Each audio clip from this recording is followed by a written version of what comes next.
Amen. So, dalawang exhortation lang po, dalawang bagay i-exhort ko sa inyo. Number one na unahin ko, ano man ang ating mga nararanasan sa buhay, ano man ang ating mga maaaring nararanasan o na-experience sa ngayon, ang unang exhortation ko sa atin, iba-iba tayo. Maaaring iba sa atin is, all is well with us. Right? Sapat ang ating provisions and everything like that. Ang iba sa atin, maaaring hindi natin alam kung paano na tayo magsusurvive nito day after day, kung saan natin kukunin yung mga pangangailangan natin. Whatever the situation is, my exhortation, ano man ang kalagayan mo, is number one, be thankful. Amen. Right? So I want us to have this attitude of having the attitude of being thankful. Una na siguro, before anything else, bago bubuksan yung Philippians chapter 4, I'd like us to open our Bibles at siguro sa screen makikita nila. 1 Thessalonians chapter 5, verse 16 hanggang 18. And then verse 18 would be our i-address lang natin ito. Ang sabi dito, rejoice always, in yung verse 16. 1 Thessalonians 5:16, rejoice always, pray without ceasing. And verse 18, in everything. Everybody say, in everything. In everything give thanks, for this is the will of God in Christ Jesus for you. So gusto ko lang muna maitama natin ito. Kasi hindi sinasabi dyan sa verse 18 na for everything give thanks. Right? Na sa lahat ng bagay, ipagpasalamat ninyo kung ano lahat ng mga nangyayari sa inyo. Masama o mabuti. Hindi yun yung sinasabi. But in everything, sa lahat ng sitwasyon, whatever situation you are in, give thanks. We don't give thanks for everything. Halimbawa, nasira yung sasakyan mo, nagkasakit yung anak mo, hindi mo ipagpapasalamat, Lord, salamat, nagkasakit ang anak ko, na maaaring tinuturuan mo ako ng leksyon. Nasusundan pa po ba ninyo ako? Hindi yon ang ipinagpapasalamat mo. Kasi kung ipagpapasalamat mo yung mga bagay na hindi nanggaling sa Diyos, right, hindi mo na i-exercise ang authority mo over that sa bagay na yon. Amen. Hindi natin ipinagpapasalamat yung sakit karamdaman. Hindi natin sinasabi, Panginoon, salamat po sa sakit na ito. Right? Kasi baka tinuturuan mo ako ng leksyon. No. Ang magtuturo sa atin ng leksyon, kung tuturuan tayo ng Panginoon, tuturuan tayo ng Diyos sa pamagitan ng Kanyang salita, ng Santong Espiritu, at yung fivefold ministry gifts. Yun yung Kanyang pinahiran upang tayo ay turuan. Amen?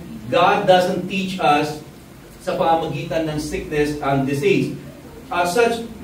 Ibang topic na yon, medyo malawak-lawak din ang topic, pero that's for some other time. Ang nais ko lang na ma-clear sa atin, hindi natin ipinagpapasalamat ang lahat ng bagay na nangyayari sa atin, kahit na masama. Nasusundan pa po ninyo ako?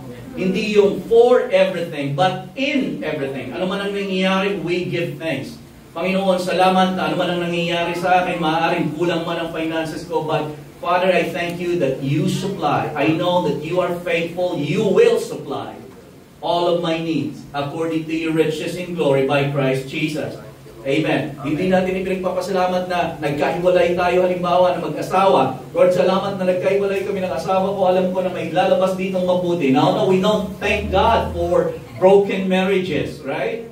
We don't thank God for sickness. We don't thank God na nagkakasakit yung mga bata. Hindi tayo nagpapasalamat na napapariwara yung mga bata. But despite in everything, we give thanks. Amen. We know, Father, that you are a faithful God. Lahat ng ito ay maayos. Amen po ba? Nasusundan niyo ako? Let's go to Philippians chapter 4. Isettle natin yon. Hindi for, but in. Praise the Lord. May maririnig kayo, kaya ko binanggit yon kasi may maririnig kayo, even kung saan man kayo pumunta, halimbawa, nakatan kayo ng church before, na yun yung kaisipan, na lahat ipagpasalamat, nasira sa sakyan, salamat Lord. Right? Nagkasakit, salamat Lord. Pagka-uulitin ko po, kapag gano'n ang naging attitude natin, hindi natin may exercise ang ating authority, amen, sa pamamagitan ng salita ng Diyos, over that situation. And we have to have the authority over your situation. Amen. Sa buhay mo, you have the authority. Amen. Ikaw yung may kapangyarihan kung ano ang papayagan mo sa buhay mo at hindi mo papayagan. Amen. Hello. Amen. Praise the Lord. So let's go to Philippians chapter 4, verse number 8.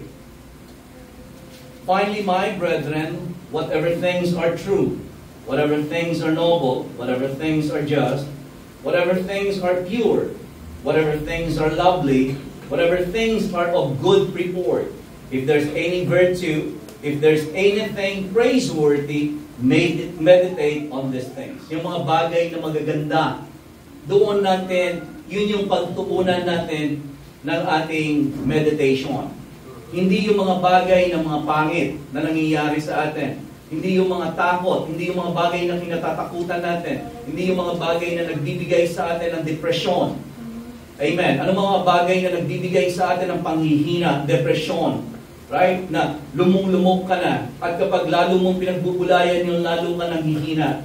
Rather, finally, whatever things are true, mga bagay na totoo, whatever things are noble, whatever things are just, whatever things are pure, whatever things are lovely, whatever things are of good report, if there's any virtue, if there's anything praiseworthy, meditate on these things. Yun yung pinagbubulayan natin.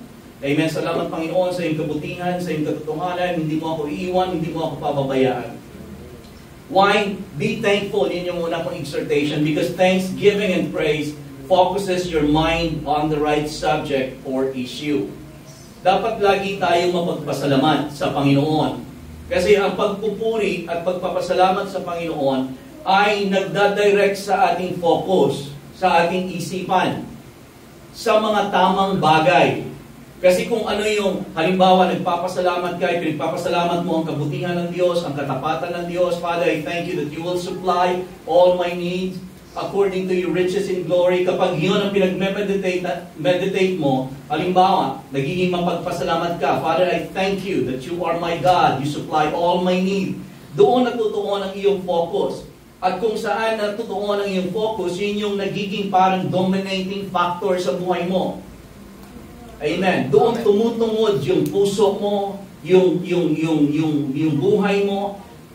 Sa kabilang banda, kapag ikaw ay, halimbawa, ang pinagtutuunan mo ay, nako, wala na naman tayong ganito, saan ko pupunin ng ganito, ang mga bata nagkakaganito na, wala tayong tuition, ang mga bata ganito, ang mga pinagagawa nila, ang asawa ko ganito, ay lalo kang manghihina. Amen. At yun yung nabibigyan mo ng kapangyarihan sa buhay mo, rather than the truth of the Word of God, na siyang mag-manifest sa buhay natin. Thanksgiving and praise focuses your mind on the right subject or issue. What you focus on becomes the dominating force in your life. Maging mapagpasalamat tayo. Sabihin mo sa katabi mo, maging mapagpasalamat tayo.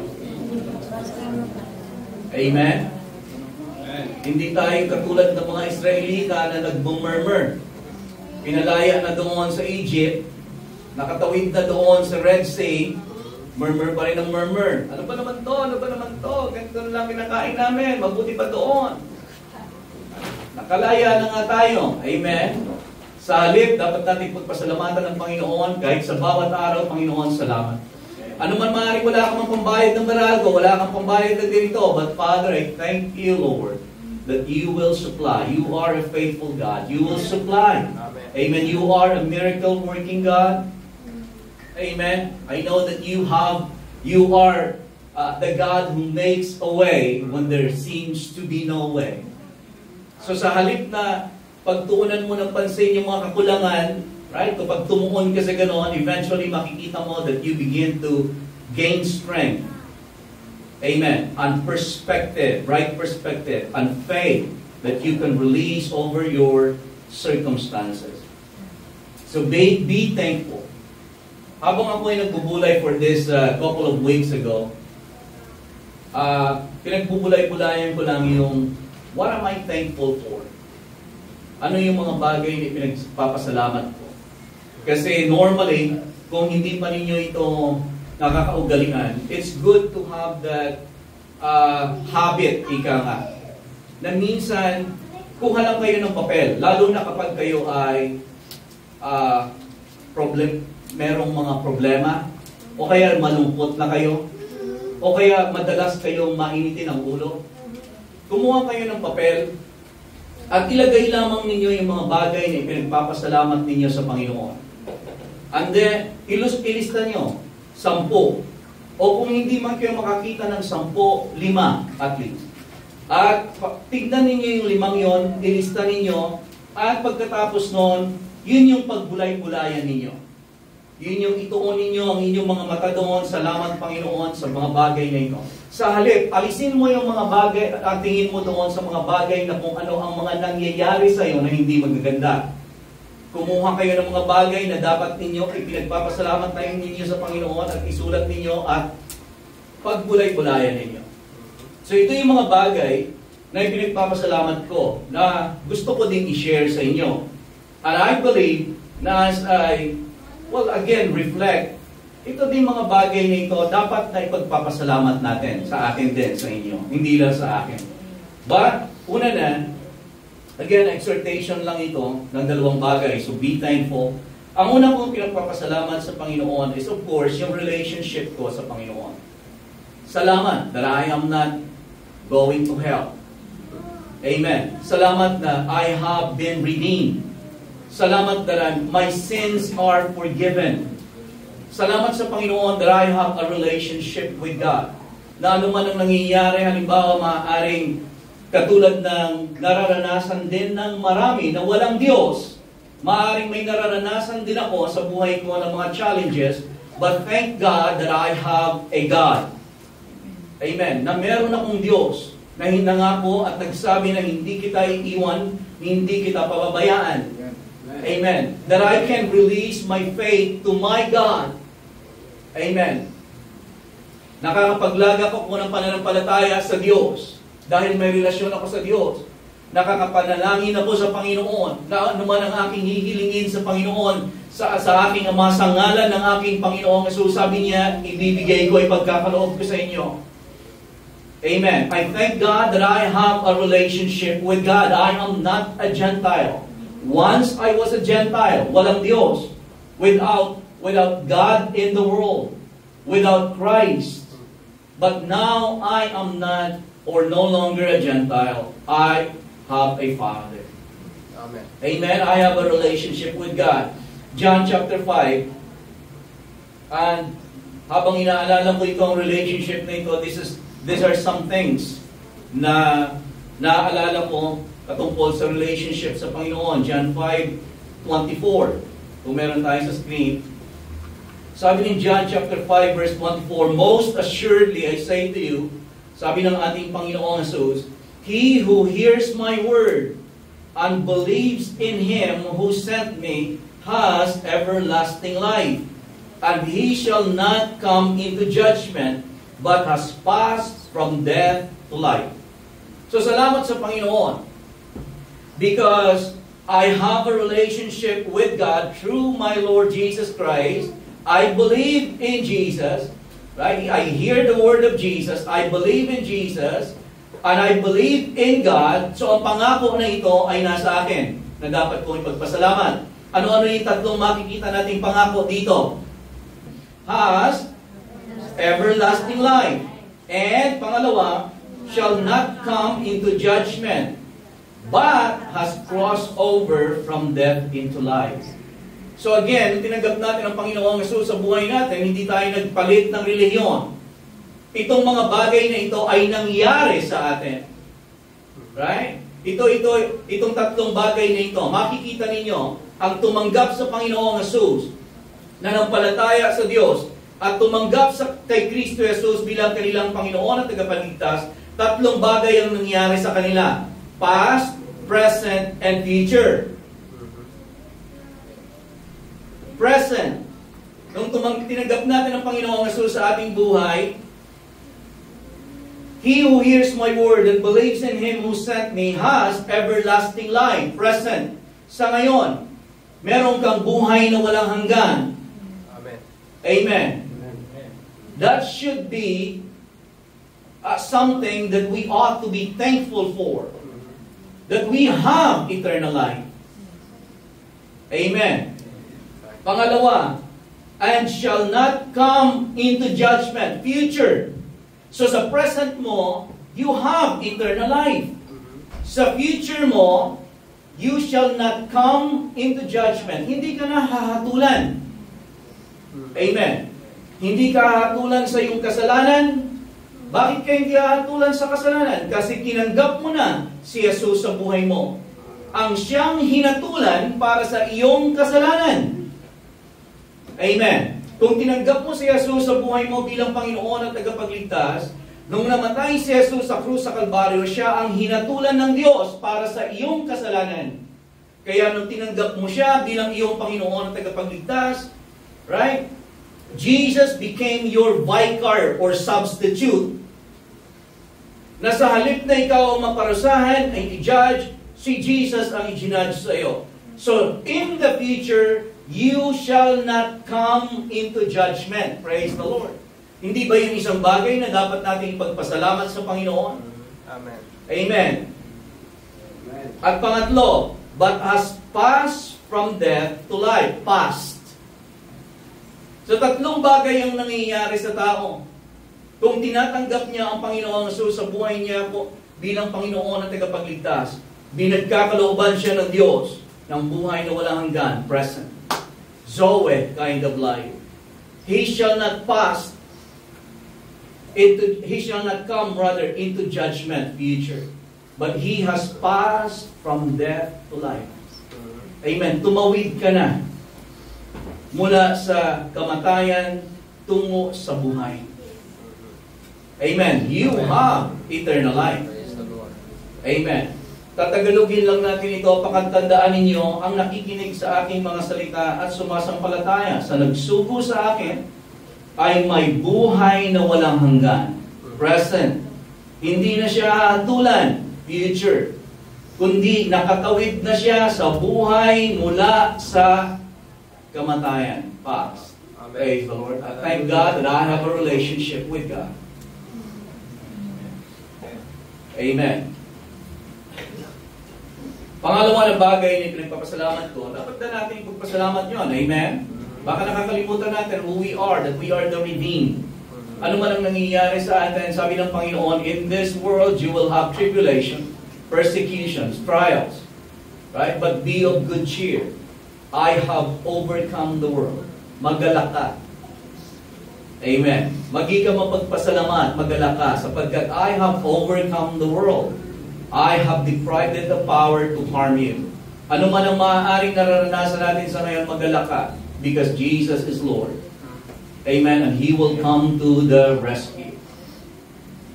Amen po ba? Meron ba dito nagagalak na yun sa araw na ito? Amen. So una yun, para sa aking list. Pangalawa, tatlo lang ito na ibibigay ko sa inyo, probably apat or pangalawa, ang aking pamilya. Right? Na dapat din sa atin. Bagay na pinagpapasalamat natin. Ang ating pamilya. Kung kayo may mga asawa, halimbawa, taas po ang kamay na may mga asawa, parang tingnan natin, itaas lang ng, mas mataas ng konti. Huwag naman kayo mali. Ako po may asawa. Okay, taas po ulit. Taas may asawa. Makita natin. Praise the Lord. Amen. So pinagpapasalamat natin doon sa may, dapat natin ipagpasalamat yung ating pamilya. Ang pamilya ay kaloob ng Diyos sa atin para ma-experience natin ang higit na, kumbaga, kulay ng buhay.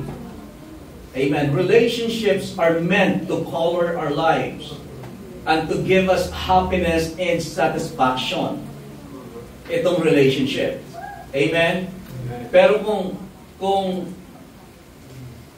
ewan ko, mag-agree kayo, pero hindi po bang madalas na relationships natin ang nagiging dahilan ng ating mga sakit? Sakit sa kalooban, right? Yung ating mga hurt relationships. Subalit ang ating mga relationship ay hindi dapat na maging ganon. Magkaroon ng negatibong effect sa atin. Dapat ang relationships ang nagpapalago sa atin, nagbibigay sa atin ng kagalakan, nagiging tayong mature because of relationships. Mas nagiging makulay ang buhay sa mga relationships na ito. Amen? Relationships na itinalaga ng Diyos at iniakda ng Diyos. So my family, una ang aking asawa. Meron akong verse na kung gusto ninyo mga kalalakihan, very powerful. Nakita ko itong verse na ito when I came across this verse. Sabi ko, praise the Lord, salamat sa asawa ko. Proverbs chapter 19, verse 14. Ang sabi din, fathers can give their sons an inheritance of houses and wealth. But only the Lord, everybody say, only the Lord. Only the Lord can give an understanding wife. Ang mga tatay daw po ay kayang bigyan ng kanilang mga anak ng mana ng houses and wealth, sasakyan. Kaya yung gawin ng mga tatay. Pero pagdating sa understanding wife, hindi yan kayang ibigay ng tao. Diyos lang ang nagbibigay niyan. Nagmula yan sa Diyos. Amen. So kayo ng mga kalalakihan, kapag ang inyong mga asawa ay maunawain, ay hindi kayo tinotolerate ha, maunawain, inuunawa kayo, pinapanalangin kayo. Right? Again, ulitin ko, hindi kayo tinotolerate, pero inuunawa kayo. Amen. Ipagpasalamat ninyo mula sa Panginoon yan. Amen. Ay maaaring sabihin naman ng iba, pastor, yung asawa ko hindi talaga maunawain eh. Siya may nagiging dahilan ng Right? Ipagpasalamat mo ang asawa mo kasi ito yung disenyo ng Diyos sa lahat ng mga may bahay. Maging maunawain. Amen. Kung ang asawa mo ay hindi nagiging pa ngayon na maunawain, ipag-pray mo na siya ay dumating doon sa point na Panginoon, siya ay mahubog ayon sa iyong larawan. Na maging maunawain. Amen. Yung mga mga wife, yun yung design ninyo. Ang disenyo ninyo ay maging maunawain sa inyong mga asawang lalaki. Hindi yung kayo pa, yung nagiging matatawag natin doon na titira sa kanilang mga kahinaan at magbibigay sa kanila lalo pang i-degrade ang kanilang pagkatao. Amen. Maaaring yun ang nakikita natin sa panlabas, but you ought to be the wife who will pray for your husband. Amen. Understand your husband. At hindi ko ito sinasabi din na yung ating mga kalalakihan ay magpabaya na lang kayo sa inyong mga responsibilidad. Amen? Sapagkat ang asawa ninyo ay ito-tolerate na lang kayo. No. Kasama na doon sa pamilya ay yung aking mga anak. Pinagpapasalamat ko ang aking mga anak. Right? At tayo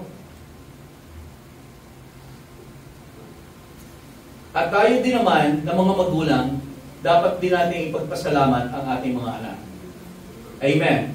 Kahit na, kung meron kayong mga anak, alam niyo ang pagiging magulang, very challenging. Right? Lalo na kung tayo ay nagiging teenager na yung mga bata, at lalo sa kapanahunan sa ngayon, parenting is very challenging. Amen. 4 po ang anak ko. I am speaking.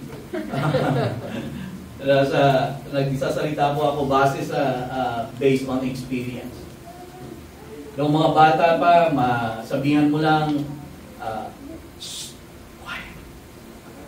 quiet na yun agad. Susunod yun, pero mamaya-maya, gagalaw-galaw na naman, pero walang problema.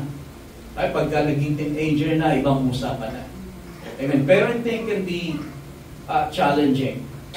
But, dapat tayo ng mga magulang, ipinagpapasalamat natin ang ating mga anak. Amen? Praise the Lord. Psalms chapter 127, 3-5. Behold, children are a heritage from the Lord.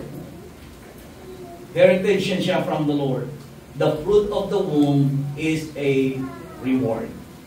So ang mga bata, disenyo talaga yan ng Panginoon na maging reward mula sa Diyos. Kaya lang, syempre, paglaki sa mundong ginagalawan natin, itong mundo na hindi perfecto, right, merong influence ng masasama, ang nakakalungkot na ang mga bata ay nai-influensyahan ng ibang dapat na influence kaysa sa influence ng godly father and mother. Amen. Pero ang disenyo ng Diyos ay ang mga anak natin ay maging reward natin. Verse 4. Ito yung disenyo ng Diyos sa ating mga anak. Like arrows in the hand of a warrior, so are the children of one's youth. Para daw, ang mga anak ng kabataan, ano ba? Anak ng mga, yung ating mga anak na lang, gano'n na lang. Like arrows in the hand of a warrior, so are the children of one's youth. Happy is the man who has his quiver full of them. They shall not be ashamed, but shall speak with their enemies in the gate. So ang mga bata, ang mga anak, reward mula sa Panginoon. At sila ay parang may tutulad sa mga palaso na nakalagay doon sa quiver ng isang warrior. Right? Magagamit ang mga anak. May paglalaban ka ng iyong mga anak. Amen. Especially sa kapanahunan nila, yung mga anak na lalaki ay talagang asset yan para sa pamilya. Amen. Kasi nag-i-extend ang influence, ang power ng family dahilan sa kanilang mga anak. Yun yung disenyo. Amen. Ng pamilya. Ang pamilya, ang mga anak ay nagpapatatag sa pamilya. Amen. Hindi sumisira sa pamilya. Yun yung disenyo. Narito pa po ba kayo? Amen. Kaya dapat nating ipagpasalamat yung ating mga anak na meron tayo nito. And then kung sila ay hindi pa ganon, na maaaring ang kaisipan nila ay hindi hubog ayon sa salita ng Diyos, at sila ay parang sa ngayon namumuhay ng naaayon sa hubog at takbo ng sanlibutan ito, doon laging pumapasok ang ating pananalangin sa kanila. Kasi they have to come to this place where they could become an arrow sa inyong quiver na tutudlain ninyo sa mga kaaway ninyo. Amen. Sila yung makakatuwang ninyo. Sila yung susuporta sa inyo. Sila yung lift up ng inyong mga kamay. Susuporta sa inyo kung kayo ay, halimbawa, mahina na kayo. Right? Sila yung magtatayo sa inyo. That's God's design for children. Amen. Praise the Lord. Salamat sa relasyon natin sa Panginoon that we have a God. Salamat sa pamilya natin. Amen. Salamat sa ating mga asa-asawa that they're there to support us. Ang ating mga anak that they're reward, a heritage from the Lord. Amen. Na sila ang parang palaso para sa atin. Sila ang ating support. Sila yung mag-i-extend ng ating influence. Sila yung magtataas sa atin. Amen. Praise the Lord. And then pangatlo ko, yung pinagpapasalamat sa Panginoon, of course, yung ministry, yung church. Salamat sa, hindi lamang yung church, but the ministry, yung calling sa Panginoon. Salamat sa Panginoon. Ganun din sa bawat isa sa atin. We thank God that we have a ministry. Ano man ang ministry mo sa ngayon, maaaring wala pa. Iba sa atin ay maaaring wala. But you have to thank God for a ministry na ibibigay sa iyo ng Panginoon. Gaano man kasimple. Amen? Ministry. Sapagkat dito, sa ministry dito, merong ang pagbibigay mo ng panahon mo at paghawak sa responsibilidad sa ministry na ipinagkatiwala sa iyo ng Panginoon, gaano man ito kaliit. Ito yung paraan ng Panginoon ng pag-aangat sa iyo at pagbibigay sa iyo ng mas higit na responsibilidad sa kaharian ng Diyos. Entrustments. So we thank God. I thank God for the ministry because, we're still in the game. Anong ibig sabihin niya, Pastor, we still in the game? We're still in the game. Nasa game pa rin tayo. Ginagawa pa rin natin kung anong pinagagawa ng Panginoon. Amen. Merong iba na gusto pa rin nilang gawin yung pinagagawa ng Panginoon, pero bedridden. Amen. But thank God we are still in the game. We are in our sound mind. Amen. We have the anointing. Amen. We have the resources. So thank God I am still in the game. But 1 Timothy 1:12, ang sabi dito, I thank God, I thank Christ Jesus our Lord, who has enabled me, because He counted me faithful, putting me into the ministry. Right? So si Lord ang naglagay sa atin sa ministry. Gaano man kaliit ang iyong ministry. Halimbawa sa church na ito. Gaano man kaliit ang ministeryo na ipinagkatiwala sa iyo ng Panginoon sa pamamagitan ng iyong pastor, hawakan mo ng maigi. Dahil ka binigyan ng ministry, He counted you faithful. God counted us faithful. Subalit, alam mo ba kung bakit ka binigyan ng ministry, pinagkatiwalaan ka ng ministry ng iyong pastor? Because He counted you faithful. You might not be faithful, but He counted you faithful. Amen. Kasi ang faithfulness natin, kinover niya doon sa faithfulness ni Jesus. Amen. Ipinaloob doon. And He has given us this ministry because He counted us faithful. Thank God we are still in the game. Amen. May mga kaibigan tayong pastor, nakabata pa, wala na. Naki-Lord na. Hindi dahil sa gusto niya nang umuwi kay Lord, kundi wala. Right? Hindi na pagtagumpayan yung death. Amen. So wala na sa game. Although kung titignan mo, he still wants to be in the game. Mahal ang pamilya, mahal ang mga anak. Amen. Wag din nating i-take for granted ang buhay. Amen. Ang ministry, ang bawat araw na tayo ay buhay at may pagkakataon na maglingkod sa ating kapwa, magpuri sa Diyos. Huwag din yung take for granted. Amen. Huwag natin i-take for granted ang ating mga trabaho. Kung yan sa ngayon ang ministeryo ninyo, halimbawa, to be a light in the world, to shine, to be the salt of the world, light of the earth, a salt of the earth, light of the world. Amen. Huwag nating maliitin. Ipagpasalamat natin.